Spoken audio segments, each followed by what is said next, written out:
Alright guys, so as you've seen in the title, this is going to be a pretty cool video I think. So a lot of you who follow me on Facebook have probably already seen I posted a couple little previews of parts that I've been picking up, which are all down here. Well, a lot of them are down there. But you probably had no idea what it was for, except for the people who answered who actually knew because I told them. Thanks Max. This is my good friend Bill's 2008 TRD Hilux. This is a really cool car, and it's a shame they don't do a Hilux with, you know, a decent bit of power. So this has got the 4-litre 1GR FE engine in it, but supercharged. You see there, legit TRD. Very nice interior as well.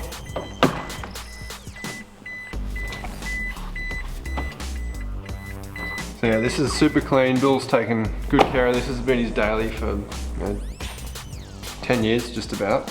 He bought this new, and he's after some more power.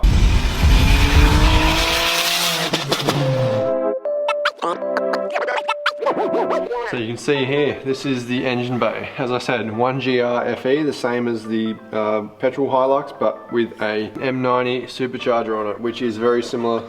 Well, it's pretty much the same as the one on the Commodores, kind of like my one over there, but that one's turbo. So yeah, the plan is, essentially, we're going to get rid of this 3-inch pulley and drop it down. I've got a 2.7 and a 2.5 with a quick change pulley from ZZ Performance. Probably gonna have to do a little tensioner off this bolt. I'll have to make something up. I've got a couple of little tensioners I can play with. I have to, which I'm gonna do very shortly, pull the throttle off and get some measurements. I'm gonna get a custom machined,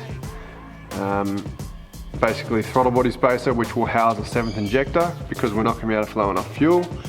I'll let Ben run through all that stuff when we go to tune this. We're gonna be running an Exceed piggyback ECU. Another cool thing we're gonna do, which a lot of people don't bother doing, but it actually picks up a shit ton of power, is getting rid of this airbox assembly. So there's a filter in here, comes in, you got your MAF sensor into the intake, and this is also water to air intercooled. As you can see, there's 2 pipes here, and then there's a little pump. You can potentially see it, a little pump down there.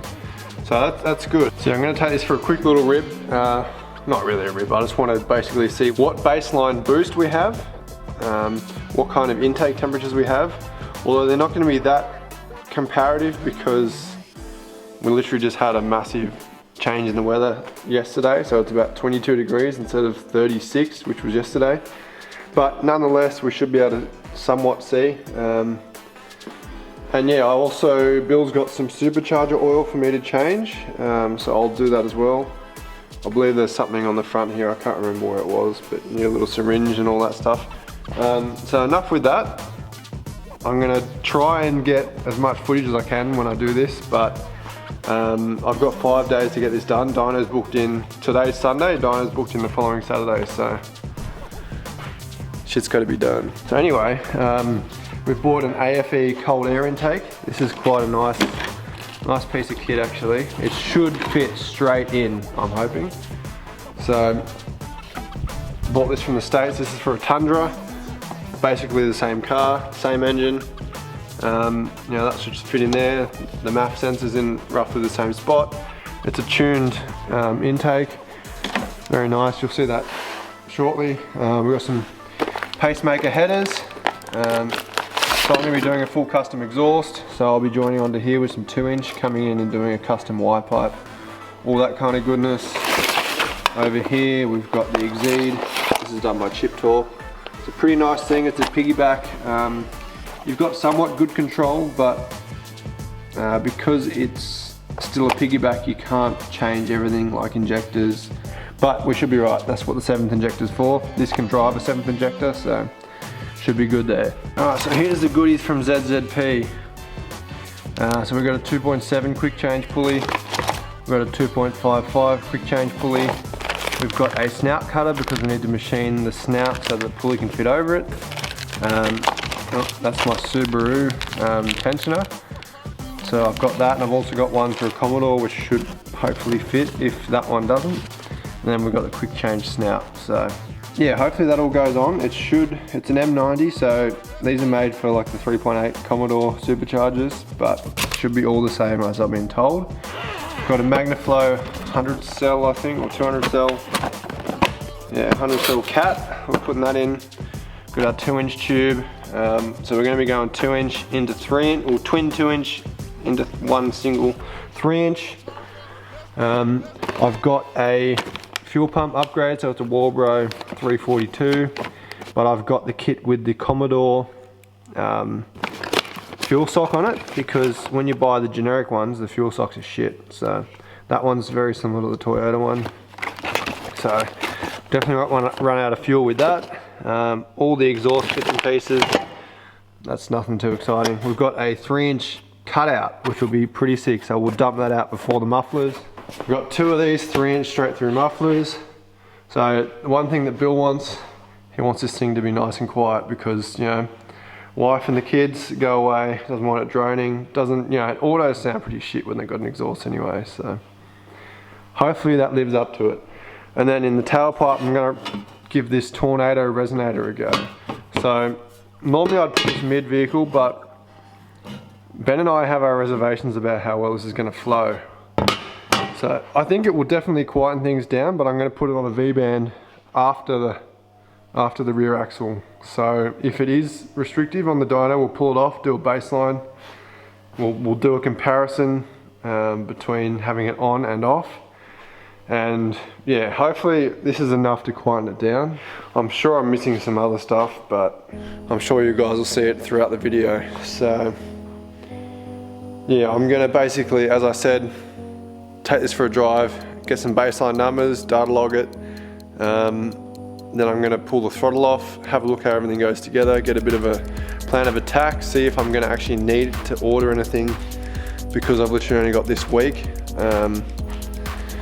But yeah, everything should be relatively smooth. The exhaust will probably take maybe 2 days, but yeah, I should be able to smash it out. It's a pretty easy route, so yeah, it's all the little things that take time, as you probably already know. But this is going to be probably one of the ultimate upgrades. You know, there's a couple of companies out there that do stuff, but we're kind of combining the best of everything and doing it right, but probably making it the most efficient and making it make the most power that it possibly can. So let's go for a bit of a rip, eh?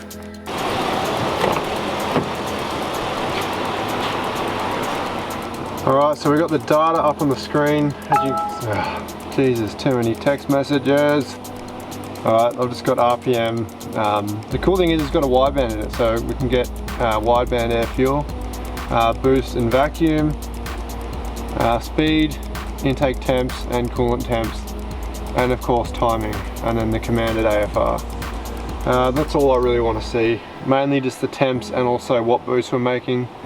So yeah, I'll set the GoPro up and we'll go for a quick little spin. And in case you're wondering, I've got a Bluetooth OBD2 dongle under the dash there, so that's how I'm reading all this, and I'm using the Page Talk app on my Android, so works really well.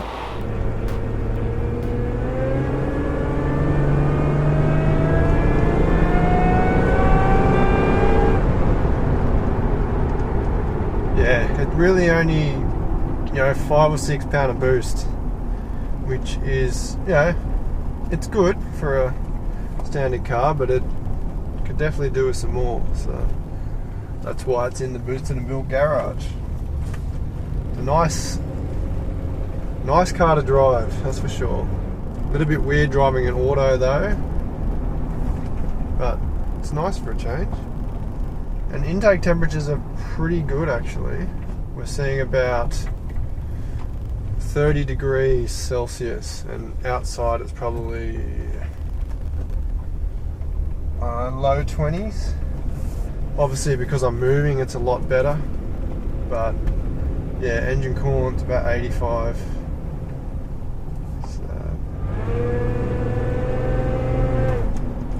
And we're seeing about 11.5, 12 degrees of ignition advance.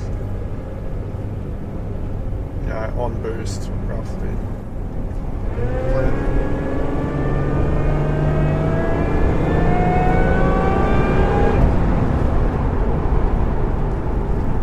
It definitely gets up in boogies. Really good.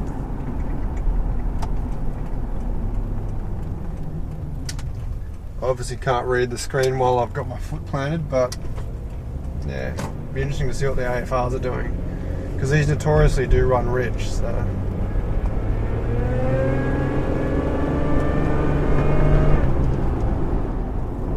And it's funny, even in stock form, the supercharger is fucking loud, even though it's got a silencer on the intake and all the shit. I guess Toyota have probably wanted you to be able to hear something, otherwise, you know, you'd feel a bit disappointed driving a, you know, supercharged car and not be able to hear anything different to a, you know, regular naturally aspirated 1GR. I think Bill is going to be thoroughly impressed with the power gain. I haven't actually driven this before. I've been in the passenger seat a couple of times, and you know, it packs a bit of a punch, especially when Bill's driving it. But yeah, in the wet it's a total tyre fryer, so I think it's going to just get even more dangerous, but it's good fun.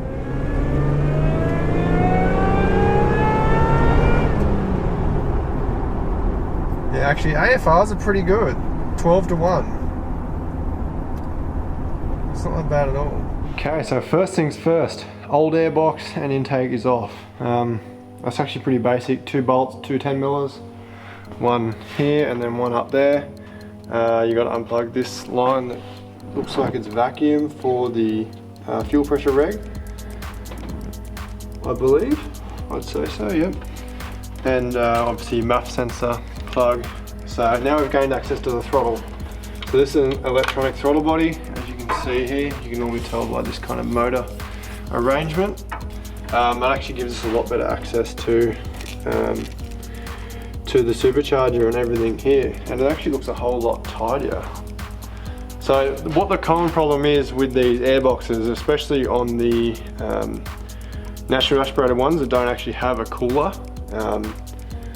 So I took it for a drive and the temps were looking pretty promising. I sent the logs to Ben, he's like, okay, that's looking good. So we got some room. Mind you, it was a cool day today, but regardless what happens, because my good friend Max has the naturally aspirated version of this, and his fuel economy, well, he's not very happy with it. It is fully loaded, so you know, every car, you're not going to make them perfect, but there's a lot of things that can be done. One of them is an airbox. So I've seen one bloke has put a TRD airbox on, which is similar to the one that I've got over there, and he picked up about 15 kilowatts with a set of headers as well, which that's the next thing. They absolutely, yeah, kind of hard to see. I'll get the light later on when I'm actually doing them, but you know, they flow like shit. This side looks easy to get, hopefully the other side's as easy. Anyway, I'm getting sidetracked. So what happens is it's sitting on top of the engine, a lot of stop-start traffic, it starts to heat soak. And what happens is your MAF sensor is here, and that has a temperature and also the airflow. So the temperature sees, okay, it's heating up. So what we'll do is we'll retard the timing and also add a bit more fuel to safeten things up. So, you know, that's why I think they are known to guzzle so much fuel. So anyway, I'm gonna crack on with the throttle, get everything done, and then next we'll be tackling the exhaust. All right, so I think I've measured up everything I need. As you can see, this is the little injector. This is a mighty little 80 pounder, so about 800 cc, roughly. EV1 connector, so I'm just gonna use one from one of my spare Commodore looms.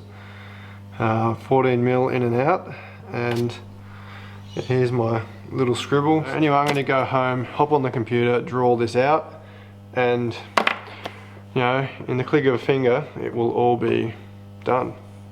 Alright guys, so basically gone from this to several things here. So we'll start with this bad boy. With some nice, you know, nice engraving there. So that's where the injector is going to go, in here. Then I've got a little bracket which I'll show you guys in a sec. an O-ring Taurus on the other side, so that's what the throttle will attach to, and just all the through bolt holes. So that's that. So this is the injector holder, which bolts to those two M6 threads. So you can see there, the top of the injector goes into there. I'll probably just put a dash 4 AN fitting in there, counterboard socket, cap screws, and yeah, that looks pretty nice. It's going to look pretty cool out of some billet alley. And then the final piece is the fuel rail adapter. So this is what's going to be feeding the 7th injector. So basically, where the fuel pressure reg normally goes, which is here, this will push into the rail, and the fuel pressure reg will push into this side, as you can see there. And then another 1/8 inch thread in here, and another AM fitting. So that's that. So I'll just double check all these measurements, and then I'll send them off to get machined, and hopefully have them back by the end of the week. Alright, so it's time to get into potentially the most painful bit I'm kind of anticipating, and that's putting the pacemaker headers on. So, you know, everyone knows pacemaker, they've been around for a while. These cost about $400. These are, you know, for the Prado and the Hilux with the 1GR. They've got the O2 sensor bungs, which is good. I'm not sure exactly how it's going to run yet, but I'm going to have to get the old ones off, and hopefully it doesn't take too long. So the car's up now. I'll show you guys what the factory exhaust is like if you don't actually already know. So essentially you got the header, then it comes into a cat, I think, and then into a resonator, I'm guessing. Surely it's not another cat. And through this stupid bend, I don't know why they hang this so low. Honestly, it's just asking to be hit, and so many of them have been hit, and it comes into this disgusting, oh, look at the flow of that, it's ridiculous. I think even just headers and a Y pipe would pick up a lot of power with this. Then we go down into this big bulky muffler. I'm guessing this is one of the ones that kind of recirculate back and then back out, and then basically a straight pipe out to the back. So first things first, I guess I'll pull all this off and then get cracking on getting these headers on, I think.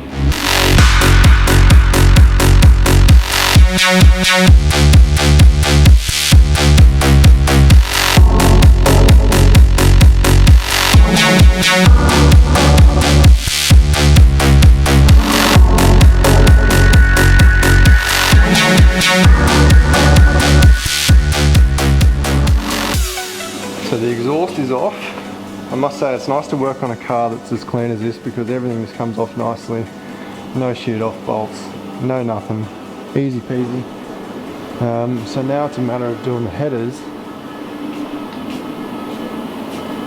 I'll show you on this side, it's probably easier. So you can virtually see, you just take these rubbers, the protective rubbers, to stop the dirt ingress in the wheel arch, and you can pretty well gain access to all the bolts from down here.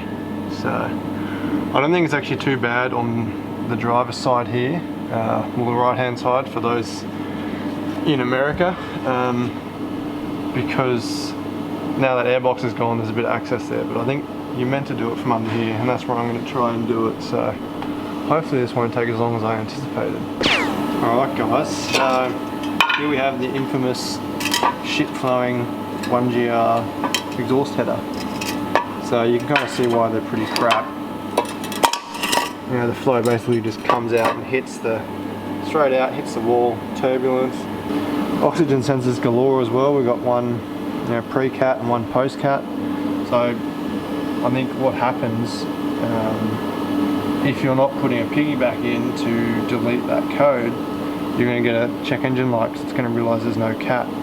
But there will be a cat further down, but not where these ones are. So that's that. They have a nice multi-layer steel gasket, which is in there, if you can see, behind the shadows and all that shit. But yeah, all good. The bolts came off nice and easily, or the nuts I should say. So I'm going to offer up the new ones. First thing I'm going to check that the face of the new ones is dead true, and then chuck them on and we can start fabricating this exhaust. Okay, so there's one more thing I'm going to do before I put them in the car, or apart from remove the stickers of course, but what I'm going to do is I'm going to tack these nuts to the flange so that I don't have to actually get my hand up in there and hold a spanner and all that shit. Just avoid a bit of a nightmare. So I'll just get the TIG and I'll put a little tack on a couple of the corners of this nut, and yeah, same for this one. And yeah, I just went and checked these on the marble bench top, and one of these is a bit warped, but I think it will pull out when we do up the bolts. So I fucking hope so, because you know these are pretty piddly, like 8mm flanges, so it's not much meat left once I take, you know, 2mm off. So anyway, do this and we'll chuck them in the car. Alright, so both headers are done. That probably took me for, I'd say, 2.5 hours, and probably a 6 out of 10 for difficulty. But that's done. They can stay on, they don't have to come off again. I welded those nuts on, so I don't really need to reach in there. Not that that's a problem now, because there's actually plenty of access now. Those shitty cats are out of the way. So I'm gonna have some lunch first, then I'll put this up on the hoist, or up in the air I should say, it's already on the hoist, and we'll get started on this Y pipe. And it looks like it should be a pretty straightforward job, really. So remember this moment when it turns into an absolute shit fight. I'm up here at midnight and screaming and all that shit. Hopefully that won't happen. You'd like to think you get a bit wiser as you do more of these, so we'll see.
This is where we're at.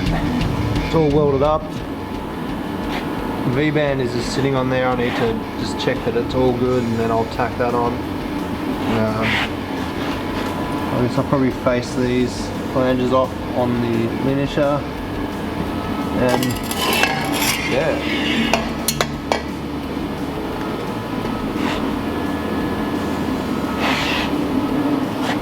I actually really like how this is run. I don't think I've seen anyone else do it this way. What I'll be sure to do is put a little bit of gold reflective tape on the underside of the tranny here, just to make sure that we're not getting any unnecessary heat transfer. I do also have to weld in oxygen sensor bungs, but I've lost one of them, so I'm going to have to get another one tomorrow. So I'll still mark it out. I'll just put this back on now so I can keep going on with the rest of the exhaust. Alright, so the man with the answers is here, and he's photographing the ECU. No, I don't know about answers. So here we go. What the hell are you done, mate? I've just pulled apart the Exceed piggyback ECU just to check that the injector drivers are fitted. So this particular one has already been modified by the factory. to drive extra injectors. I think they come off this loom here. So yeah, if we run out of fueling on the factory injectors, When? Oh, here we go. No, when we need more fueling and these factory injectors have run out, then we'll drive extra injectors using the Exceed processor. This one here, the Exceed processor, to deliver the extra fueling. There's a couple of, there's pros and cons to everything. So this way everything stays exactly the same, and then when we need extra fueling, we just add it through the extra injector, as opposed to changing the injectors and then we have to remap everything because we don't have access to the factory ECU at this stage. So it's a better solution, all things considered, when you're using this type of tuning method. So I'll put it back together. It's actually quite a nice unit, isn't it? Yeah, it's pretty good. Waterproof O-ring in the top, and not that we're putting it in the engine bay, but yeah, so we'll bust out the schematics, get it all hooked up. Come on, show everyone your job card. This is what I'm most impressed in. Oh mate, you've got to be organised. So look at this guy. we've got our little clipboard for this one. I've got, because I'm not that familiar with the software, so I've printed out the software on how to use it. And then I've also got here the wiring diagram for ECU. So 2008 sort of era cars have a different ECU pin configuration to the 2011, which is there. And then there's just a generic harness wiring for when we hook up the map switching and just to check how we're going to drive the injectors. So props to Chip Talk for making it all easily accessible on their website. And I'll need to find my 2-bar map sensor. Yeah, and we're going to use the 2-bar map sensor to calibrate and map in the extra fueling. So we got everything here. Just got to get stuck in. Okay, now the next job is to find where the ECU is. No idea. Let's just start ripping panels off. Alright, let's do it. Well, that was quick. Didn't have to pull any panels off. Bar just the glove box. Yeah, so it looks like it's the 08 style ECU, so it's just in here. You'd hope it's the 08 style, it is an 08 car. Yeah, so just going to pull the connectors out one by one and test the pins, and then off we go. Alrighty. I think I need a harness for this. Well, there you are, above 1 metre. That's it. Is it still 1 metre? I've lost track. Working at heights, bro. Next will be 900 mil. I need a ticket. Check out this, guys. Benny on top, Carl on the bottom. Actually, that sounds really bad. Does your missus know about that?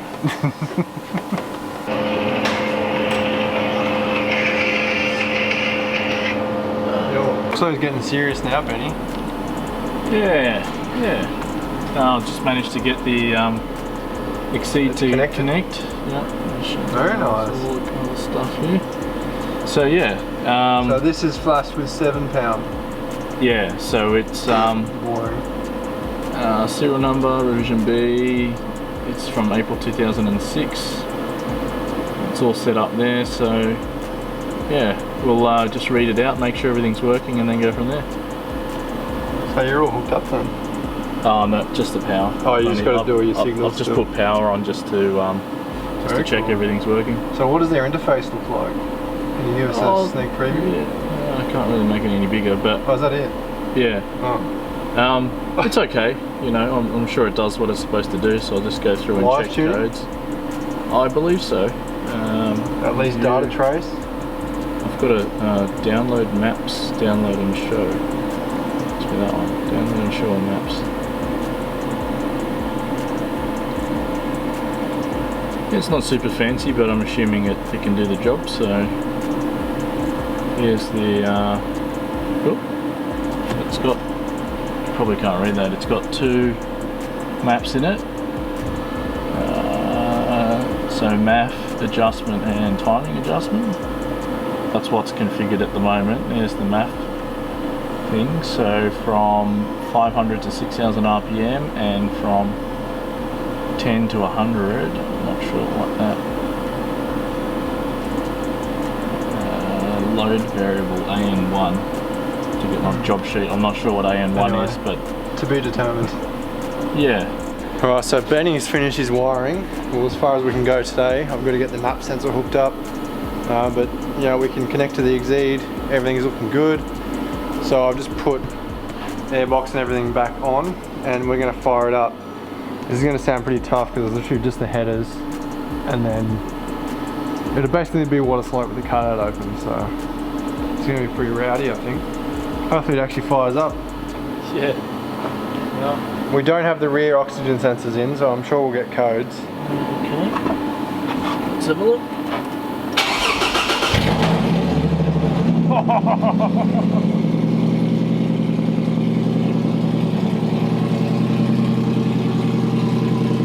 Wow.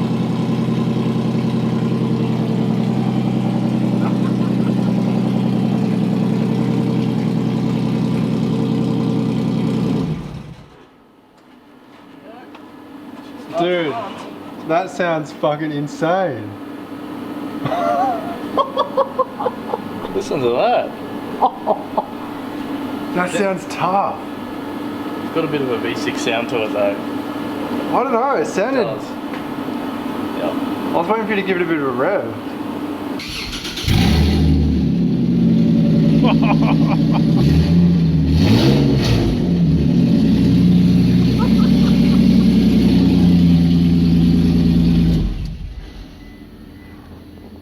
That's horrendous. Oh my god. So we've had great success. Great success, I like. So the card starts and runs and sounds tough. Starts, runs. Obnoxious. Just checking the... So what are you in the Toyota? Yeah, we're in the factory scan tool, just checking the parameters. Noticed we had a check engine light, but that was because we were cycling the power with the plugs connected, MAF disconnected, all that kind of stuff. So we clear all the codes there. I'm just having a browse through to see what kind of parameters they have available for data logging on the dyno. So you can see your cam angles, and it's got a wideband sensor already that's a good bonus. installed. That's really cool. And yeah, the rest is all just sort of basic diagnostic type stuff, but pretty comprehensive, which is good. That's more than enough to tune with. So yeah, just exploring the scan tool. Haven't had it connected to one of these before. So what are you just using the Tactrix down there? Yeah, so using a Tactrix open port cable. Same as the Subarus, That's the one. Evos and all that shit.